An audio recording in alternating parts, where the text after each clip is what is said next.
begin in a moment. We are recording, so please make...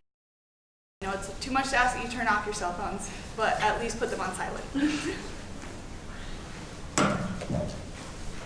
Also, pizza will be served at the end. I'm guessing John was having a hard time with this today. Welcome to the Hinckley Institute of Politics, a nonpartisan institute at the University of Utah. The Hinckley provides an array of transformative experiences for students through internships, forums, and classes. Hinckley forums seek to foster public discourse and civil debate on the most current and pressing issues, bringing in local, national, and international thought leaders.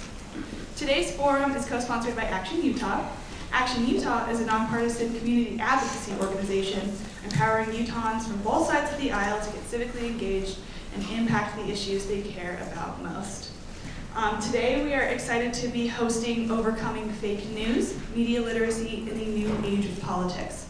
Jennifer Napier-Pearce, editor of the Salt Lake Tribune, will moderate today's discussion. Thank you, Molly.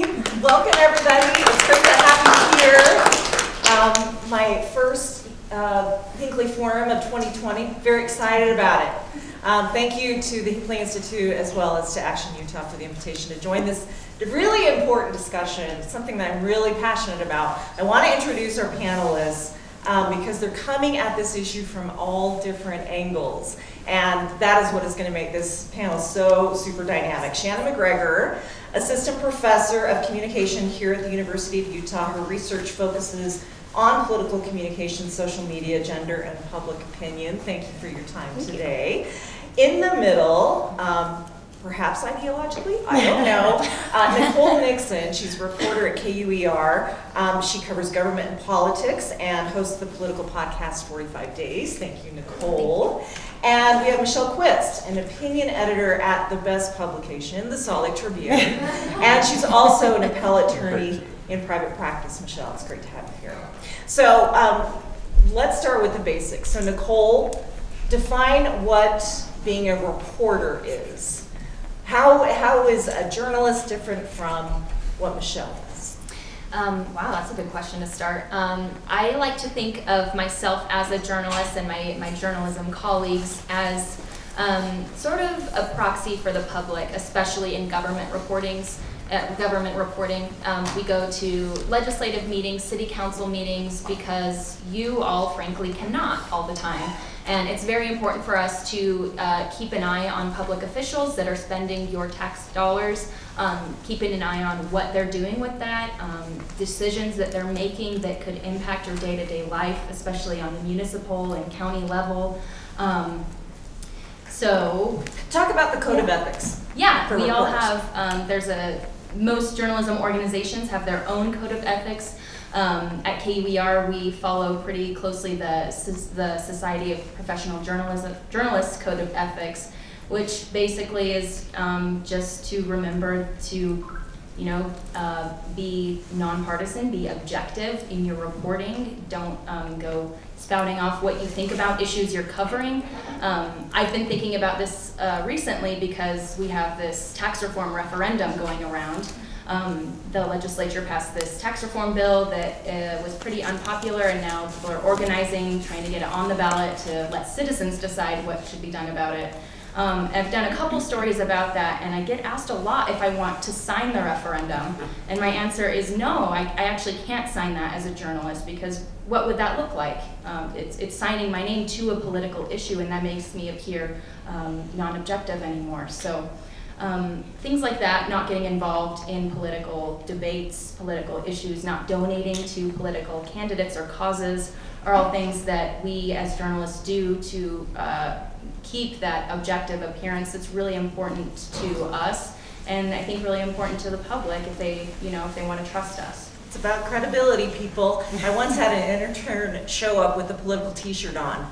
I couldn't send this person out to report. That's not going to happen. Right. So I think it's really important for people to understand that code of ethics for the reporters. Now, there's something else in journalism called the opinion writer. Michelle, you are a contributor. How do you see the relationship between what you do, which is voicing opinions, with the reporters on the team? Yes, as an opinion writer, I am not objective.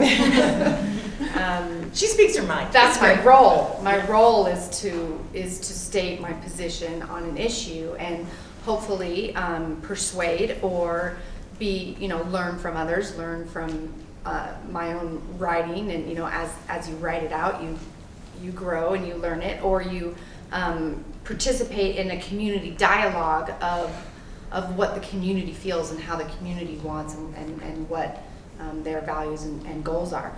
Relationship with the team, we don't relate. Nope. We don't. Yeah, I don't talk to reporters. The reporters don't talk to me. We don't. I don't ask them what they think. There's no relationship. There can be. I would say that some columnists and opinion writers look at the reporting product. They're studying the stories all the time, but very, very infrequently, if not ever, do you just go to the reporter and say, right. So, tell me what you're thinking about this. No, we take the finished product, we use the piece, and we quote it, and we use it as our baseline. This is what's reported, this is what's happened. Now, subjectively, this is what I think about it. So, Professor McGregor, you're a little bit above the fray. You are studying what these folks are doing. So, what are the trends that you have seen emerge over the last 5 years? The impact of social media. Are consumers conflating reporting with opinion writing?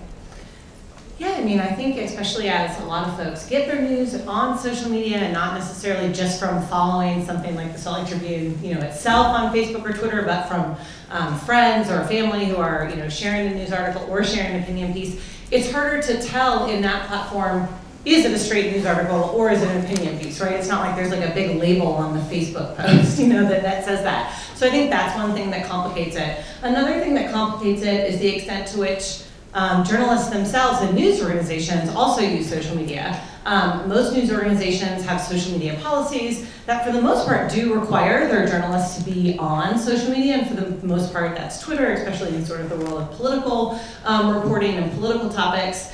And different news organizations have different ideas and standards for what that looks like. Some of them are fine with and even encourage their journalists to do things like share what might look like, their own subjective opinions or reactions to events that are going on in the world of politics. Some, restrict them from that completely, and of course most are, sort of in the middle. But that can muddy things a bit for people who find those tweets or who come across those things as well, right? As Nicole mentioned, journalists are trained to, and this is part of my work too, I teach journalism students here at the U. Journalists are trained to be objective. Journalists, like the rest of us, are humans, and so objectivity is something that they work for and strive for professionally, but as humans, it's sort of like impossible, right? You have an opinion about something, your job is to not share it and to not have it impact your reporting, right? And so, but then when, journalists come to share their opinions across different platforms, that can complicate things a little bit, I think, in the way that it's perceived by the public. Journalists can have an opinion and report objectively on something, but that appears harder to do, I think, to some folks when they see those things end up in the same space across social media. So let's add the layer of complexity when you talk about fake news. Neither of these women practice fake news, but how do you define it as an academic? I define fake news, first off, as a word that I actually don't even love to say. No journalists do! I know, and there's been some recent research actually on this that shows that when journalists, academics, etc. use the term fake news, it actually makes people more likely to think real news is fake. So just even talking about it, even if we're saying, we don't do this is concerning, it can still make people have trouble judging the realness and fakiness of actual news. Right, it's like a misnomer. Like if it's news, it's news.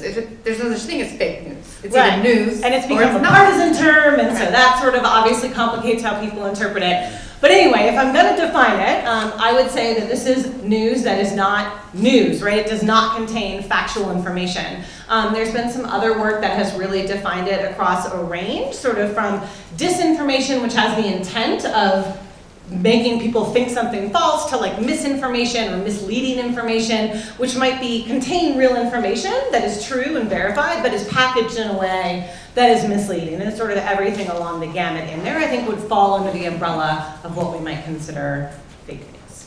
But here's the thing, we have this term, it's been widely disseminated, and yet we've had the idea of fake news forever. It's called propaganda. So, what is the distinction? Why do you think this new term has such resonance with consumers today? I think part of it comes from sort of the trend that we've seen, at least in US journalism and other sort of Western journalism, where we didn't always have this notion of objectivity that Nicole was talking about. This is a relatively new development, in the last, 80, 70 years or so. And so, but for most of us, that's our time period, right, that we're sort of working with. So now there's this entrance of fake news, and we've sort of not really been attuned to this idea that it's not brand new, that propaganda has always been around, that journalism has not always been objective. And so I think that's why it seems like something that's quite new and different. And of course, I just think to the extent to which it's been politicized and sort of popularized across social media and by politicians makes it, obviously quite salient to folks like y'all who are here thinking about it. Yeah, I think social media has played a large part in its proliferation. I hate saying it now. Fake news. It gets retweeted, right? It gets retweeted more than news. And so if you're an account, or if you're a bot, or not even a bot, if you're a real person trying to grow your account or trying to get likes or retweets or whatever it is, those things work to get followers and attention and whatever it is you're after, and so that hasn't helped at all. Nicole, you have grown up in front of our eyes as a reputable reporter in the midst of this wave of disinformation. How has it affected your job as a reporter? Well, I wasn't working 10 years ago as a journalist, so I don't know if I can, relate to how things were that, before this proliferation and the trends of fake news. But I will say that it has had an effect. We get called fake news sometimes. I know outlets across the state do.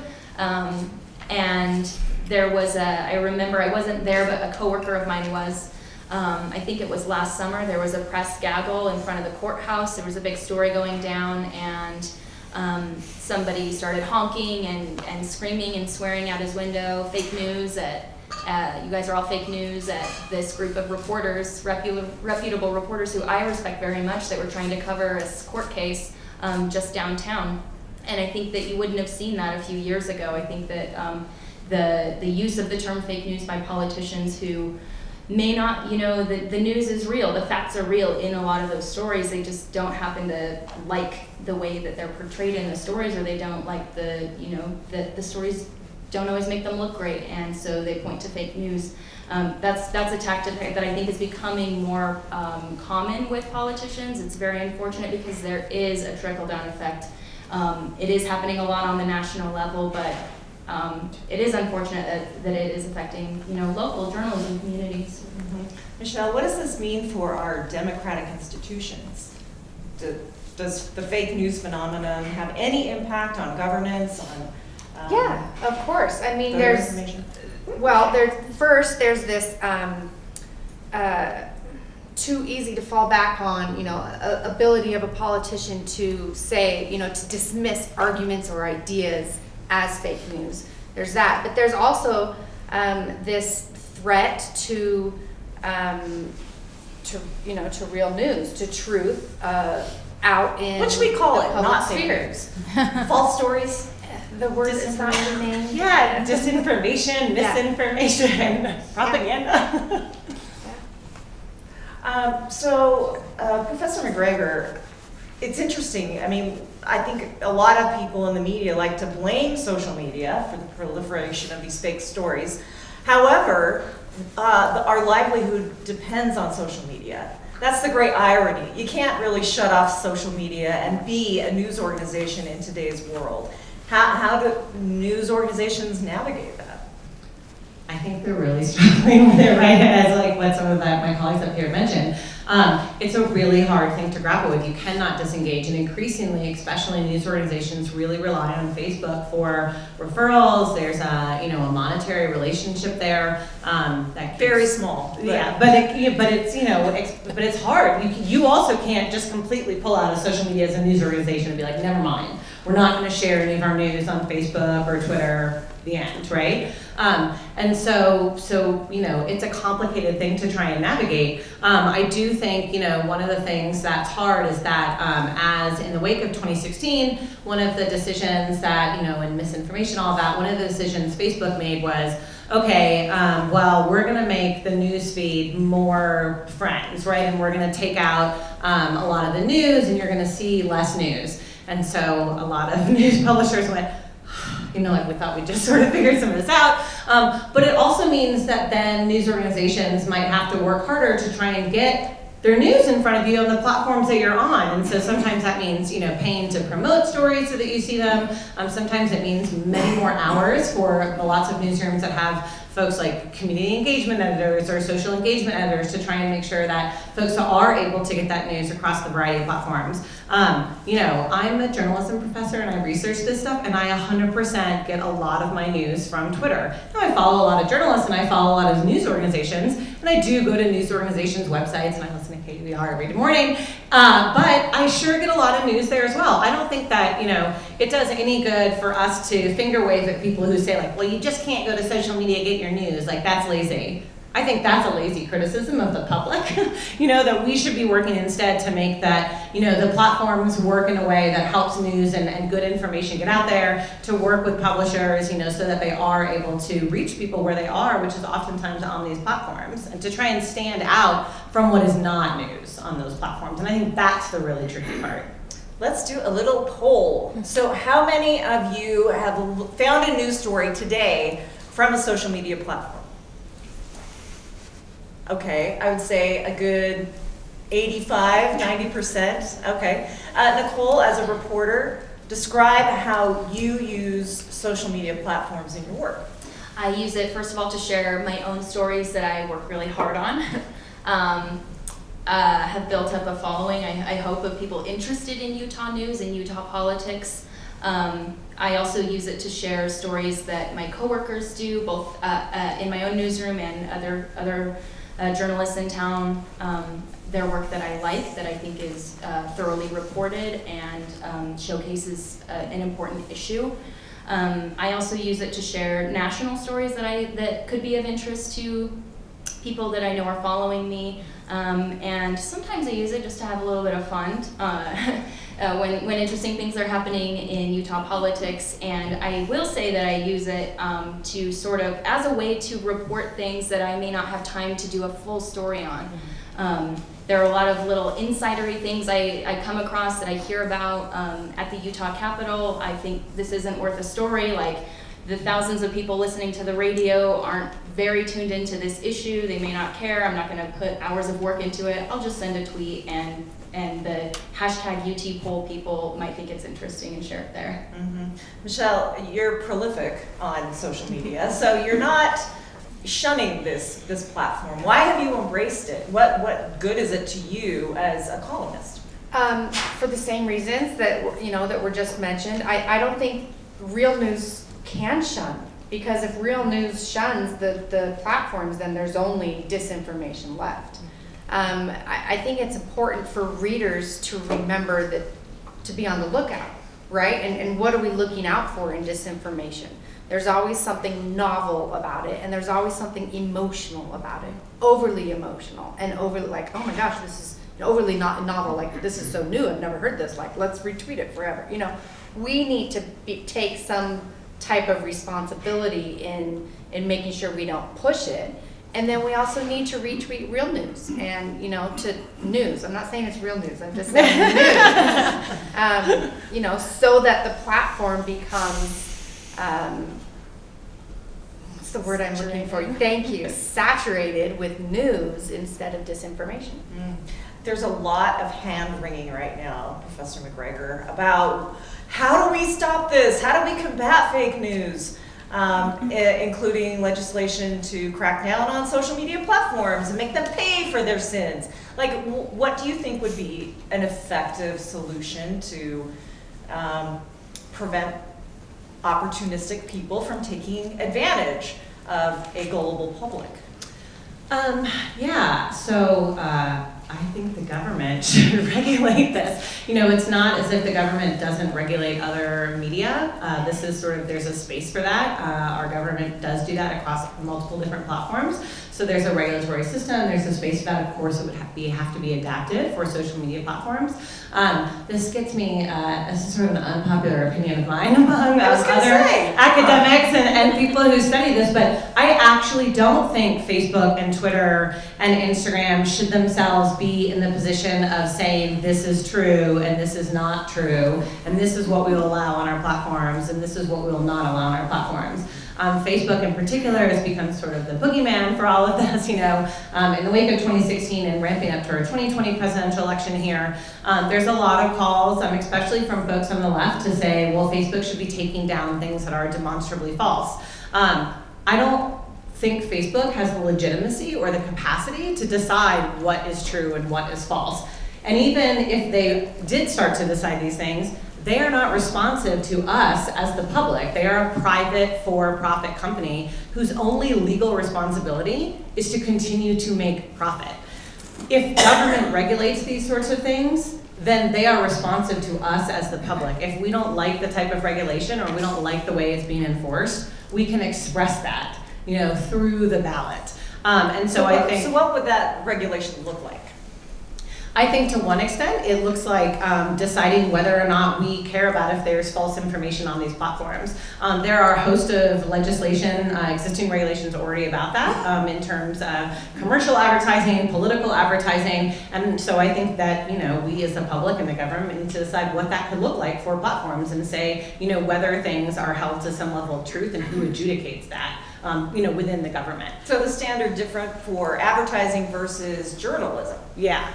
And so there it gets a little bit stickier, because if it's journalists sharing things on social media, then are journalists responsible? Are their publishers responsible? Is the platform responsible? And there's that pesky First Amendment. Yes, right, which gets waved about a lot in this area for sure. And so, I think there's a lot to be worked out about this, but I do think the place for any of this type is in the government, because they're responsive to us, not with a private company making these decisions about what's true and what's false across journalism, across news, across advertising, across all of these things. I was just going to say one other possible way that the government is stepping in is a few states have proposed media literacy classes for K through 12, and I think that is a great way to educate people about how journalism actually works and how you can tell whether something is opinion or news. Very basic, and I'm finding that a lot of people actually don't know how to tell a lot of times when something is opinion and when something is news. I think that is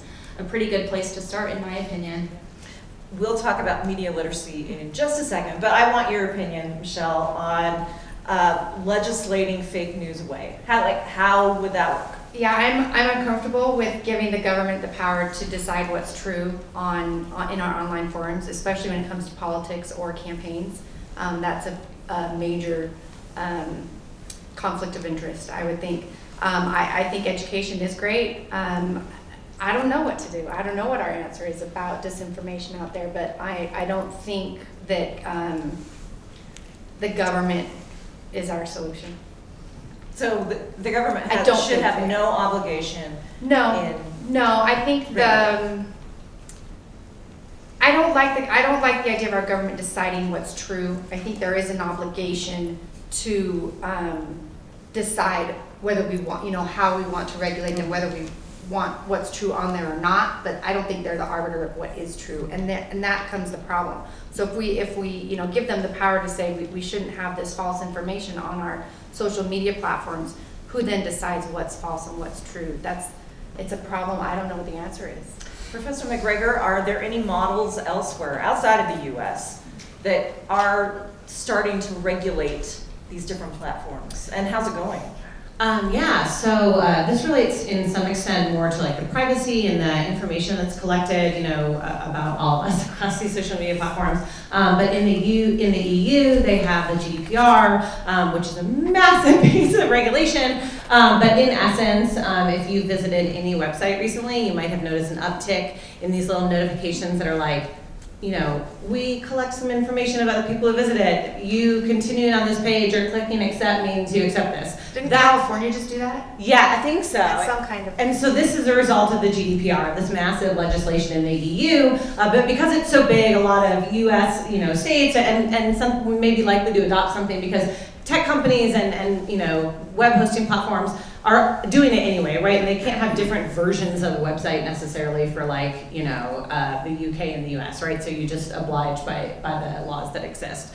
That's more about sort of like privacy and collecting information, but I don't think that's totally disambiguated from the problem of misinformation, because one of the reasons that misinformation has been able to be potentially impactful on folks is the extent to which, if you find it, agreeable, it's because it matches your partisan preferences, your aesthetic preferences, your all sorts of other preferences, right? And so one of the reasons that Facebook and Twitter and even Google have become so successful at selling advertisements and giving you even not non-paid advertisements, but information that you want, is because they know a lot about us, right? Sometimes it's fine, right? Like I'm looking for boots and I get an ad for other boots. Like, oh, maybe I like those boots, right? Like that, I don't have a problem with that necessarily. Yeah, but sometimes you just tell your kid that you want boots, and then all of a sudden there's all these boots things. Right, and you're like, this is so sometimes it's the boots I already bought. I'm like, I'm not really that smart, I just bought this. But boots are not the same as politics, right? And so the extent to which, information is collected about us can be targeted to us for commercial things like boots or soda or vacations. Platform companies have just imported that model into politics, which is not the same, right? Like politics is not the same. It is potentially dangerous, I believe, to be able to target people on such specific affinities as it relates to the news they get, the political information that they get. But these platform companies, in their zeal to connect the world, didn't sort of stop to consider that. They didn't take classes in the humanities and the liberal arts. They just took computer science classes, so they don't know what our students know.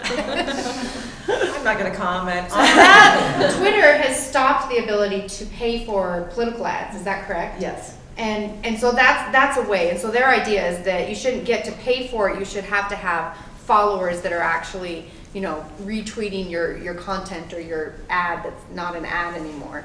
It's one way, but the companies themselves are becoming more responsible. But I don't know if we can just leave it up to that.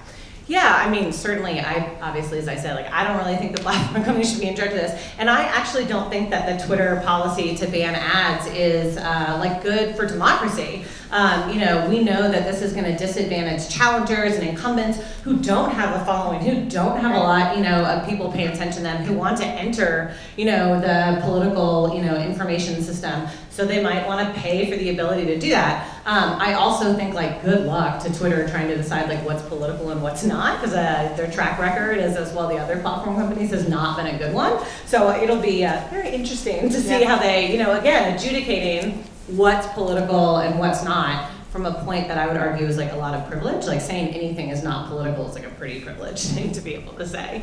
And as a publisher, I would say, we are selective in our ads. So, if there's something that's questionable, we choose not to publish it. Mm-hmm. So I think an exercise like that for a Twitter or Facebook might be a healthy one. Nicole, you mentioned the idea of media literacy. So if you were teaching a class, what would you want media literate public to know about your job and about journalism generally? I guess I first of all would want people to know that journalists like myself take our jobs very seriously. We take our objectivity and appearing that way very seriously. I don't post opinions about really much of anything on my Facebook page because I am friends with some state lawmakers on Facebook. So I'm very cognizant of that and careful about things like that. Like Shannon mentioned, it doesn't mean that I don't have opinions about things, but I'm just very careful about where and how I share those. One thing that I would say for people who are looking to expand, I guess I would suggest that people expand their media diet, make sure that you're following and consuming news from more than one source. I think that's really important. A lot of people, you can start doing that by going on Twitter right now and following 1 or 2 local news outlets, 1 or 2 national news outlets that you don't currently follow. I think that a lot of people maybe don't do that and they're getting news retweeted into their feed by friends who may have an opinion about certain news items, and that can taint your view and your consumption of that news right from the get-go. Michelle? I think a healthy dose of skepticism is good too. You know, within our education, teaching the idea that just because you read it in print doesn't mean it's going to be true, and that it's important to look at sources and to follow links if there are links, or you know, just to use different, you know, not only to look at the sources in that report, but also to read more from more than one source. We require in the state of Utah financial literacy. Do you think media literacy should be required for our secondary students? Yes. Yes. Yes. Michelle? I don't know. I have a high schooler that's trying to finish her financial lit right now, and it's like so basic, like she knows all the stuff, and so it's hard for me to say I think we should require more, but I do think it should be part of the curriculum. I'm not going to say it should be a requirement. Yeah, it doesn't have to be a full semester class, but it would be good for, you know, an English class to spend a week on news consumption and teaching high schoolers the best way to do it and how to be skeptical about where they're getting their news and how to consume it and be an informed member of the public. Or civics classes, you know, part of that curriculum. Mm-hmm. And I would say, and if anybody here has children, you know this too, I think it has to start earlier than high school. I have an 8-year-old, and like, you know, he listens to like maybe 15 minutes of the news a day. Like, we listen to NPR on the way to school and on the way back. And he's already like absorbing it all, you know, and he listens to the adults in his life and the extent to which they parrot your opinion exactly. It can be like a real reality check on yourself. Like, oh, actually, like, wait, slow down. Like, you're this simplistic version of that. I think this has to start much earlier, you know. Students are, you know, kids are getting their own smartphones and iPads and smartwatches and all this stuff like way before high school, right? And so it's being literate consumers of all information, including news, that I think should start, you know, kindergarten, elementary school, I mean, for real. Because it's about not only, I think at the base level, it's about understanding how to, sort of like you mentioned, be critical of information. I don't mean critical like, ooh, I'm on the lookout for bad stuff, but to just understand where it comes from and what might, you know, go into it. And then I think, you know, as folks are advancing, you know, kids are advancing, maybe into high school, then we get into like, okay, well, here's what journalism is, and here's what journalists do. Here's how to tell the difference between opinion and news, and so that folks can come to their own, you know, informed decisions about that stuff. I certainly, and especially as a scholar, I'm really cognizant of this. I don't want to be in a situation where I'm like finger waving at people like, you're stupid and you don't understand the news. The news and information system is incredibly complex, and it has gotten incredibly more complex over the last decade. You know, I am paid to keep up with this stuff, and I still have a hard time keeping up with it sometimes, you know, and this is my whole job. So I don't think this is because people are lazy or stupid or not paying attention. It's because it's gotten really, really complex. And I do think it's our job to try and make sure that people do have some way to make sense of it. Well, and this difference between opinion and journalism really is a huge thing that so many people don't understand, and especially our children would not. You know, 8-year-olds wouldn't know the difference, and high schoolers probably haven't been told. You know, people tell me I'm a bad journalist all the time, and I'm like, I know, because I'm not a journalist. And, you know, there's just, it's different. And in print, you know, or online, you do see the label op-ed or column, you know, so people need to know what that means. But on TV, this is a lot stickier, right? TV programs are not necessarily labeled opinion or commentary or news, and sometimes the people who do the commentary shows then will do news reporting too, and I don't think that's necessarily awful, but it's very hard to tell the difference, right? And lots of people still get their news from television, right? And so it's really hard to figure out those differences. They're not even labeled, right, in the same way that we would see, you know, in the Trib, for example. So if you were to develop the curriculum, what are the 5 things that you would want people to know to be considered media literate? I think it's about, I'm gonna list 5. Okay, so I'm gonna count so I don't go over, because I'd probably look a million. Okay, 3. I think it's about being able to understand how to get to the provenance of the information, right? So some information comes across your phone, how can you figure out where it came from, right? So maybe it's a news article, but it was shared by a friend, and the news article is built from other news articles, right? So just being able to give people the skills to do that. So, being able to trace the provenance. I think being able to be critical of it, right? So a lot of news, is not completely objective and is coming from a partisan standpoint. I don't think that's necessarily bad, but you need to understand that that goes into it, right? If this is coming from a conservative outlet, then it's being shaped by conservative values. If it's coming from a liberal outlet, then it's being shaped by liberal values. And so, being able to understand that as well. And then I think it's about, slowing down. A lot of the spread of misinformation has been shared by us, right? It's emotional, it appeals to your sort of innate sense of who you are as a person. And I will ask, but I don't know how many of you will admit to it, but I will. Have you ever retweeted or shared a news story without clicking on and reading the entire story yourself? I 100% have. We all have, right? We shouldn't do that. We should take a minute to adjudicate it, and click on it and see what exactly is going on there. It might be not what it appears to be when you just see the thumbnail, on your Facebook page. And so I think it's also the lesson about slowing down, that's hard to do. The platforms have designed platforms that are the opposite of slowing down. It's like immediate reaction and immediate sharing. And so it's hard to work against that, but I think building in the idea of slowing down into all of this would help people a lot. As we have this conversation about media literacy, it's all great to pass along to the next generation, but I take your point. I've seen research that shows older people have a media literacy gap. They're not digital natives. They didn't grow up in this environment. There's a lot to be learned as a mature adult, right? Yeah. That's the super hard place. The colleagues of mine that have researched that showed that looking at Facebook data, it was actually Americans 65 and over who were the most likely to have shared false information, we'll call it, on Facebook during the 2016 election. Again, there's no finger waving here. Things change, and it's been a long time since folks were in a classroom. If they're 65 and older, learning classes about media literacy, right? I don't think shaming is the way to do it. My mom is 76 and insanely politically active, and super smart, and about at least every other week, sometimes on her Facebook, I'm like, and I don't say anything publicly there. I screenshot it and send it to her, and I'm like, hey, I don't know about this story, I know you love Bernie, but I don't know about this website or whatever.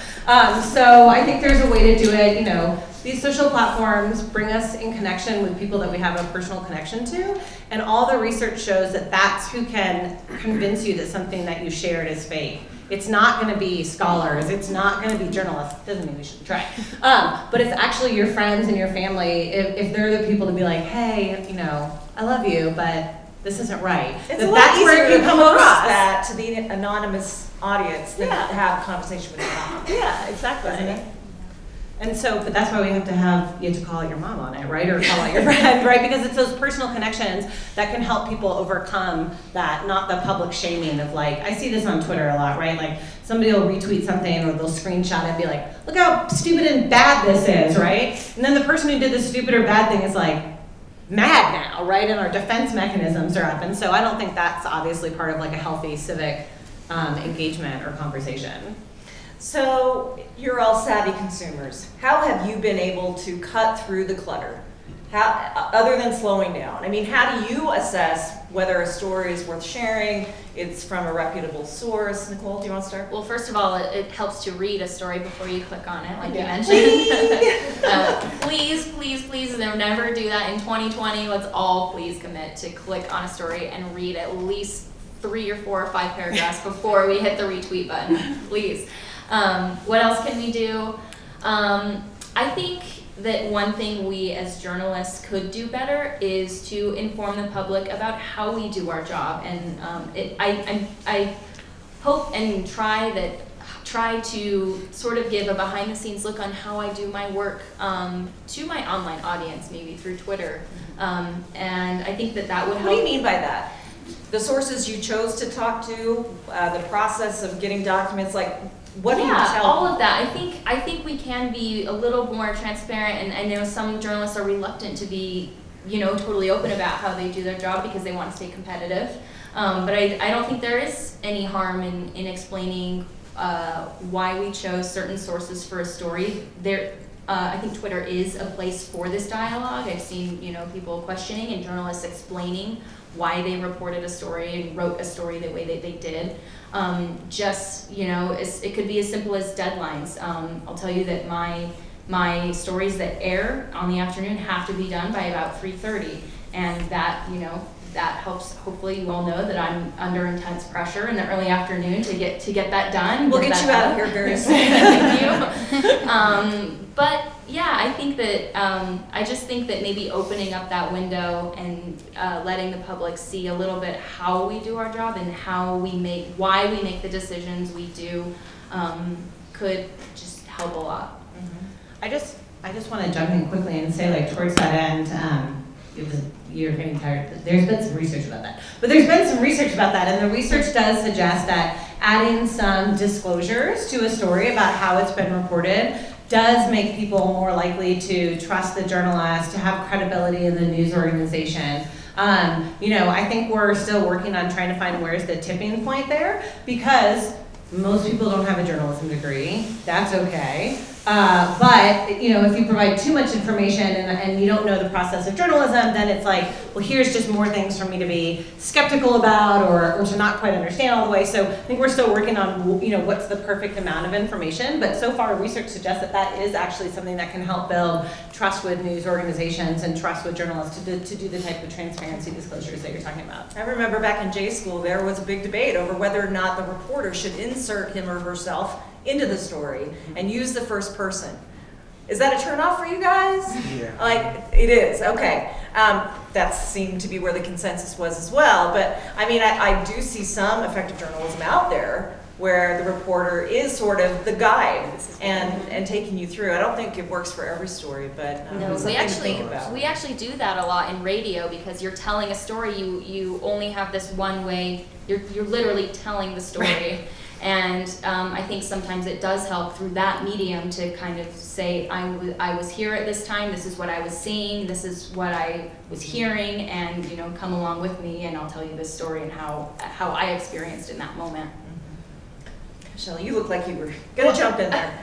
The question was how do we weed through it? And for me, it's just been a lot of familiarity with what I'm reading, with the social platforms that I'm using. I don't get a lot of news on Facebook. I get a lot of news on Twitter, and I spend time on it, and not endless time, but enough time to recognize the things that jump out as sensitized. What's the word I'm looking for? Yeah, that sounds good. The novel, crazy, highly emotional things. I just pass over because I know I can get a more neutral view of what that story is, if it is a real story. So just time. I want to open it up. You guys are all questioners. You're interested in media because we are recording. If you'll wait for the mic. Absolutely. And we're going to start with student questions first. So if you are a student and have a question, please raise your hand and I'll bring you the mic.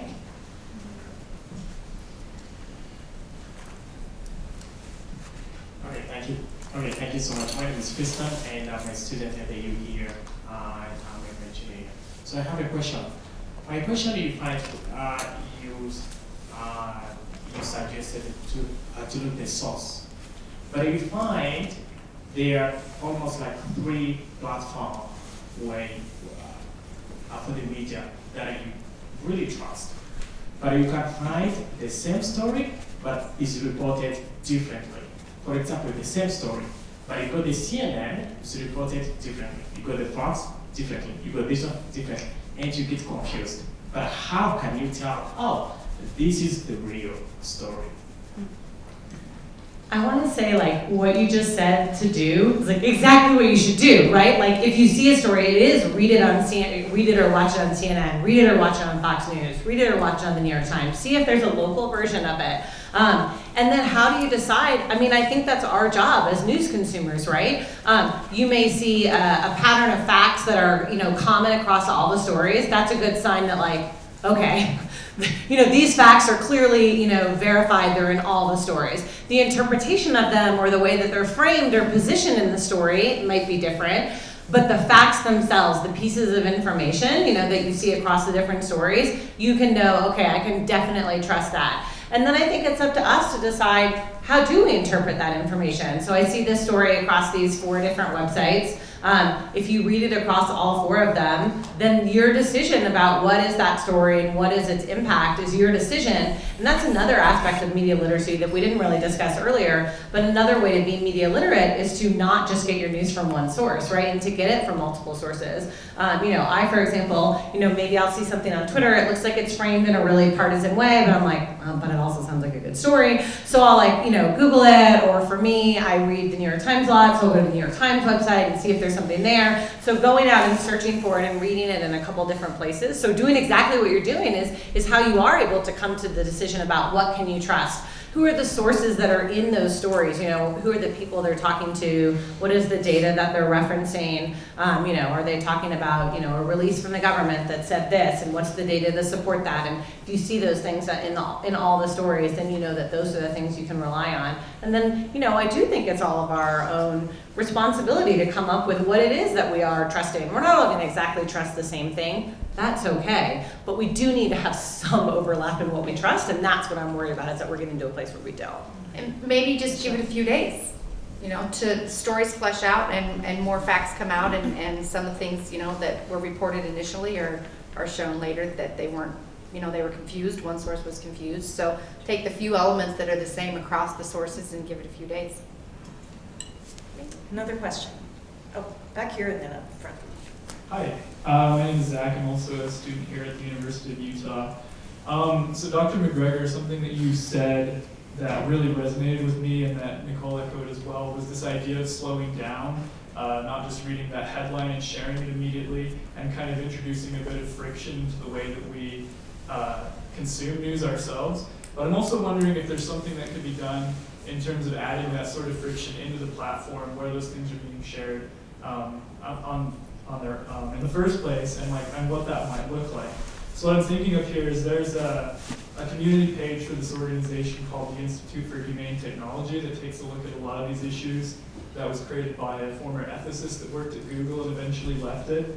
And before you're able to comment on a post there, they actually have this sort of interface that comes up before you're able to post the comment that says things like, is your comment adding to this conversation? Are you criticizing ideas and not people? And asks you a few other questions. So I'm wondering if there's other elements of friction that can be built into the platforms themselves, and what you think those might look like. Could the Tribune do that? Just kidding. Yes, right?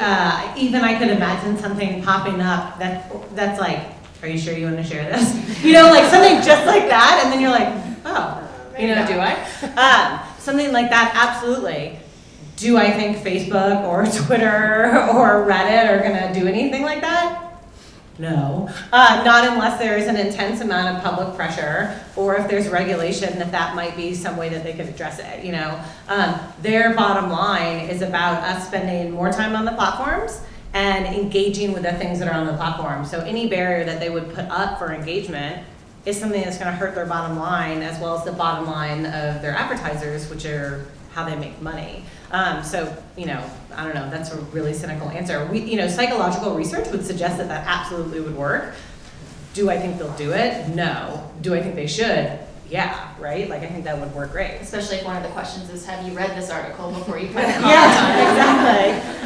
There's this mythical Facebook data that exists that researchers like me are supposed to be getting one day if they ever release it. And one of the variables that I asked for that I was really interested in, this was about news sharing, on public Facebook pages. And one of the things that I wanted to know, because I know they have this information, is how many people shared it before they clicked the link.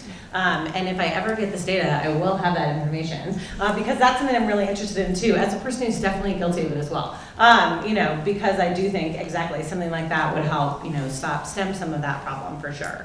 I will say, I will add as a local publisher, our comment pages, right now, they're modulated by the crowd.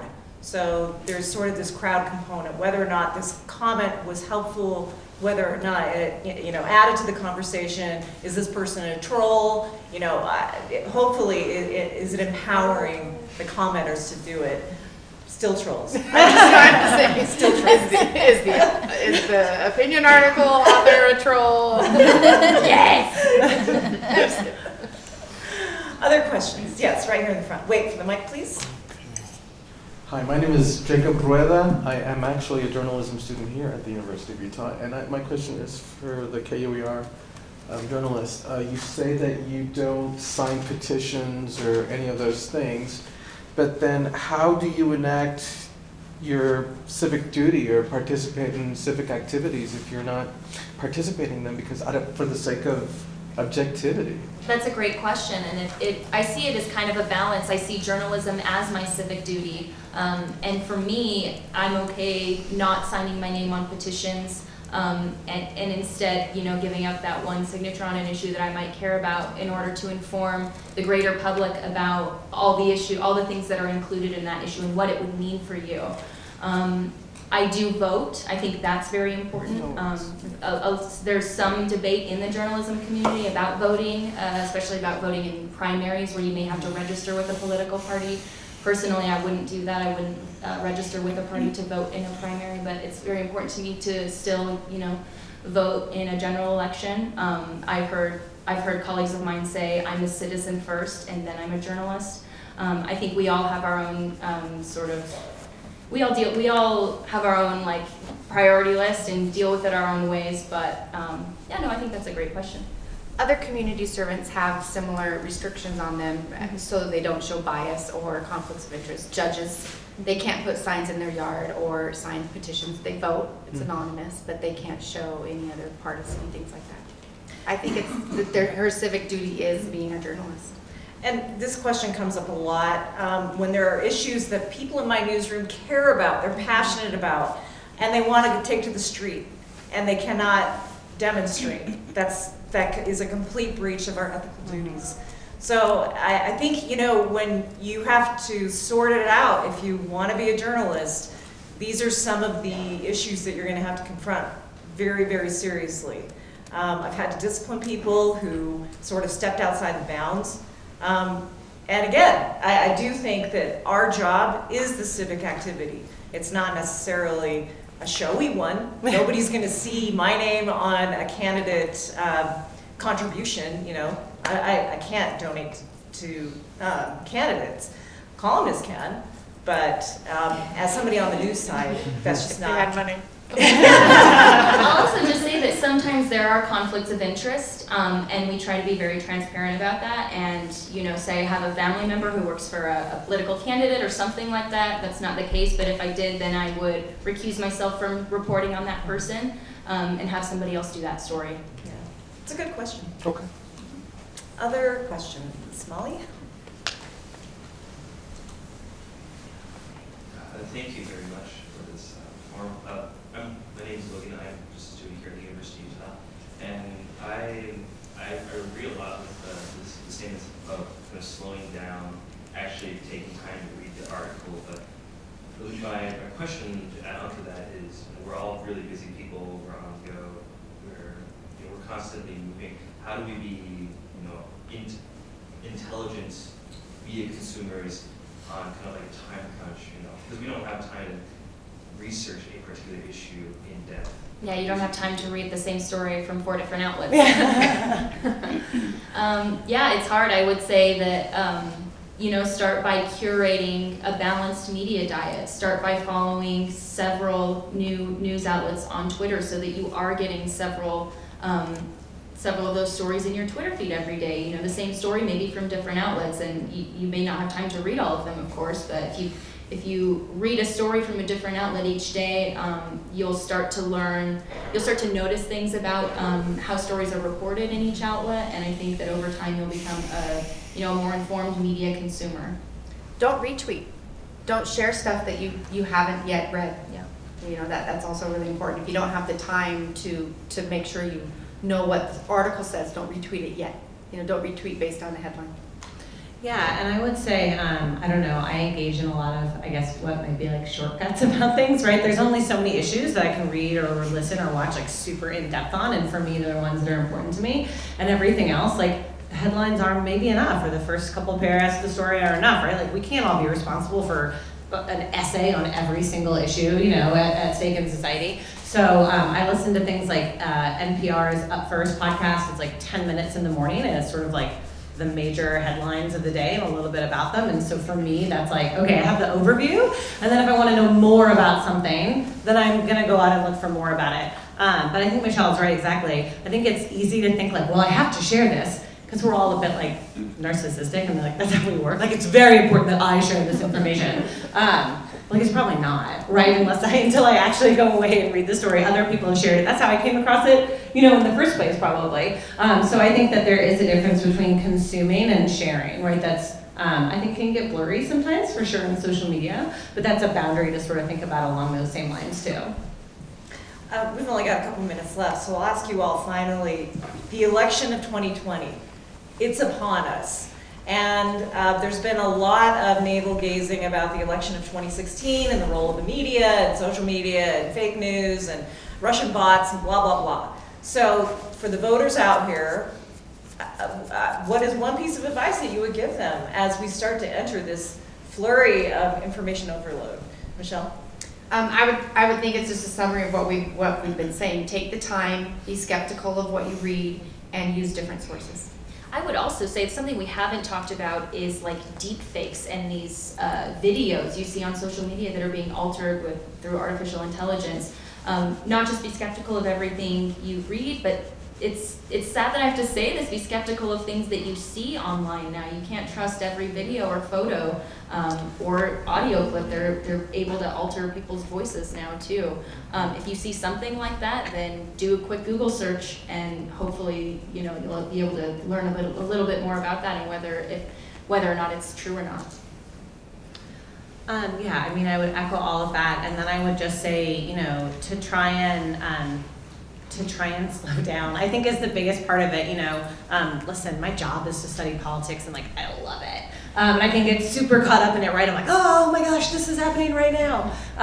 But if we just slow down and wait, like I think you mentioned it earlier, stories take a while to flush out, right? You get a headline first, and then you get some more background on it, and then we understand more of what happened. I mean, I think we're seeing this really play out right now at sort of the national and international scale with the developing story about Iran. You know, even just the small example of the airline that we now know is shot down. At first it was reported as a crash, and you know, those initial reports were not wrong. There was not more information, right? So again, it's about sort of slowing down and allowing yourself to be open as part of that slowing down process to updating your own opinions about something as more information comes out. And I'll admit, that's a really hard one, but I think that's part of the slowing down process too. Shannon McGregor, Nicole Nixon, Michelle Quist, thank you all very much for this great conversation. And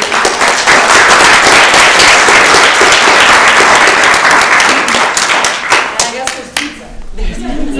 Sweet. Thank you all for the great questions. Like from my kid or